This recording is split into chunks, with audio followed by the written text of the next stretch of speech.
Hello, my premium goblins. What makes you premium? Because you're here on the second channel, where we do the more relaxed, free-flowing reviews of material I either didn't have a ton to say about, or possibly re-reviewing, like kind of today with the webtoon of Dungeon Crawler Carl, or it just felt more appropriate, frankly, to do something a bit more relaxed, chilled, feet kicked up, which I'm not going to do because that would require me to put my feet on camera, and just have more of a casual conversation about said material. And I'm excited to talk about the DCC webtoon. I've gotten through the first 8 episodes, and overall I'm pleasantly surprised. It's been nuts to see Dungeon Crawler Carl blow up since just like a couple of years ago. It was, a darling of lit RPG, and now it's becoming borderline a mainstream success of science fiction and fantasy, if not already a mainstream success. It's getting independent displays in bookstores left and right. There are multiple other adaptations aside from this one coming down the road, and from what little insight I've been given into the overall sales of the series, it's a smash hit of the modern age. And so I was kind of extra curious about specifically the webtoon format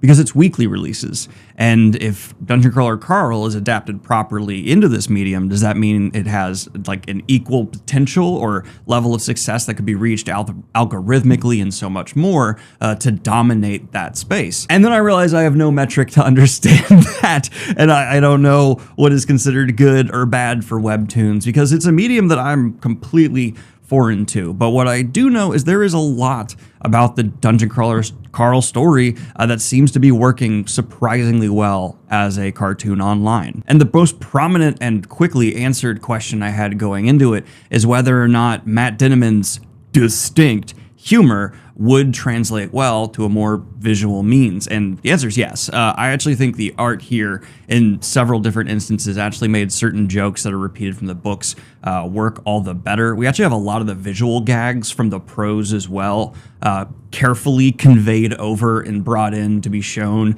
in a lot of the artwork. I actually really do believe this is a quite faithful adaptation, except for a couple key senses. There are definitely plot things that are happening in slightly different ways to better fit a format that does feel like it has to be a little more condensed. It's shocking how little material we will get through in some of the episodes you can consume on the Webtoon website. It's certainly faithful enough for me in no way, shape, or form to feel betrayed as a fan or anything along those lines.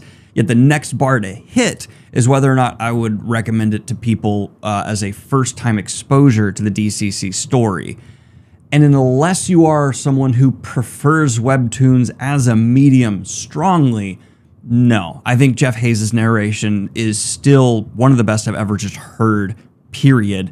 And for that reason, he's able to elevate the source material to an extent that I find to be greater than this visual medium. Which that is more just speaking to how good Jeff Hayes' narration is as a whole. I've had to convince people it's not a full cast performance before. So who I'd recommend the webtoon to the most is essentially fans who want to re-experience the story again, which is a massive market. I know a lot of people who, as soon as they finish a Dungeon Crawler Carl book, have severe post-book depression, and this is going to be able to salve that no problem. But okay, let's talk about the biggest change, no question, and the elephant in the room. This new look for Carl that is just so not what anyone pictured due to the original covers and just his demeanor and personality. This is not what I think 99% of people pictured when they pictured Carl. I've been told the reason the character looks that way is to appeal to a new market who likes to have the younger protagonist, I assume just trying to get kids more easily into the franchise.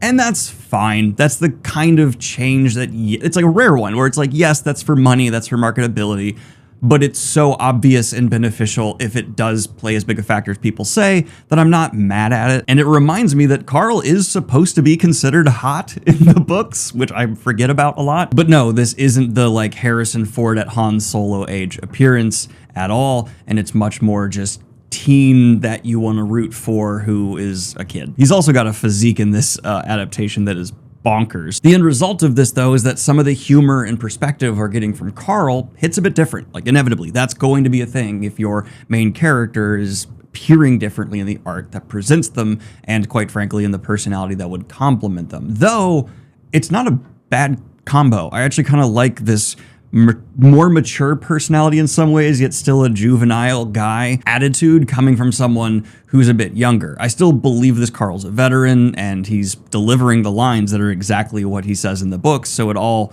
does feel like good dialogue. Yet that's not the most important character for them to get right.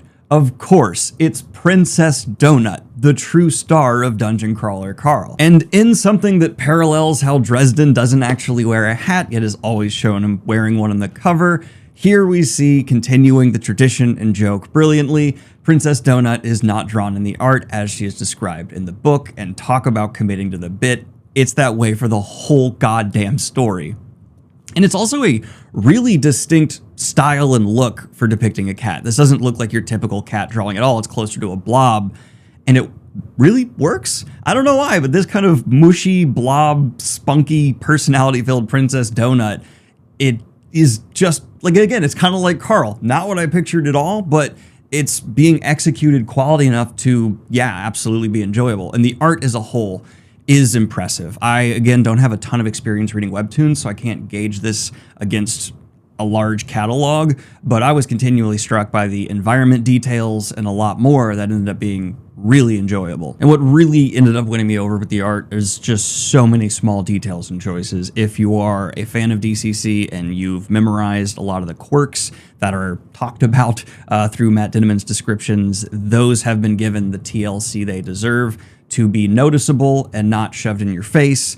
Everything feels like it's actually taking the effort to be made from fans. That's the impression the art ends up leaving on me, especially when we get frames like this that just, yeah, that should be the most beautiful frame of that episode, and it is. If I had to give some criticism of the overall look of the art, though, my biggest would be I'd like more visual parallels and comparisons to the 80s movies that inspired DCC. I feel like it'd be a cool thing to do some even just like framing of shot references, and maybe there has been, I haven't caught it yet, but just to the iconic Running Mans and Total Recalls that helped inspire Matt Dinniman to write DCC. This is going to take me to my biggest criticism and getting into that whole structure feeling problem. There is a shocking number of panels devoted towards chests, and I get in the books, one of the things that needed to be focused on early on was establishing how the mechanics work in the system, but there is like one episode that I swear to God was 40% opening boxes, and that was too much. That was not necessary, and with the visual format there, I feel like I got it, like even if I wasn't aware of how the Dungeon Crawler Carl system worked right away. And it just, oh my God, took up way too much of the panel, but the structure problem does go beyond that, which shouldn't be a significant issue, but became one for one episode in particular. But there are stretches here where I was shocked how long we spent on something in the book that was kind of maybe a paragraph, but here took up a notable percentage of some episodes. And I guess that's just a changing of the formats and mediums and how things can be conveyed. Fine. It didn't bug me. It just was, that's the biggest adaptation change aside from the visuals, in my opinion, is there's some stuff you spend way longer on. But one of the things as a series, Dungeon Crawler Carl is known for is its moments. And if you've read it, you know what I mean. There are, from start to finish in every single book, these accomplishments of a symphony of gore that Matt Dinniman has composed, or just the most absurd circumstances. And it starts rather simple with Carl stomping in a goblin, which was depicted great. And as the disheveled goblin, I want to say, remarkable goblin execution. I really like, my favorite was the frying pan or pot on the head goblin.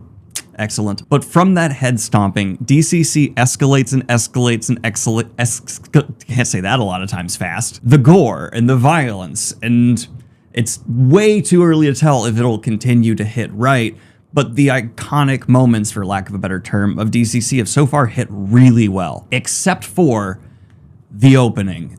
They do like a flash forward back to, why do the opening like this? I thought it was so bizarre to have this, here's 2 minutes ago, back, now we're, is that a Webtoons thing? It feels like it has to be, because otherwise it was so bizarre to do whatever the fuck that was at the start. And the only reason I even bother pointing this out is there were certain sections that I feel like could have used a bit more time, but it wasn't egregious at all. So overall, I'm feeling a soft 7 for this adaptation in terms of its own merit and standing on its feet, and a solid 7 in terms of being an adaptation for DCC. And both of those have potential to go up, and I feel like are more likely to than go down. so far, or they could stay exactly where they are. But let me know what you think of the DCC webtoon. I'll also have it linked down below if you want to check it on out. And because I've never really talked about them much here on the channel, what do you think of webtoons? And also, I'm happy to say I got around having to use my phone to read this. I did not just open the webtoon app in my computer, which is a terrible experience. Tried that, but instead I opened the phone simulator on my Mac, and that gave me the full experience without having to read on my phone. I fucking hate reading on my phone.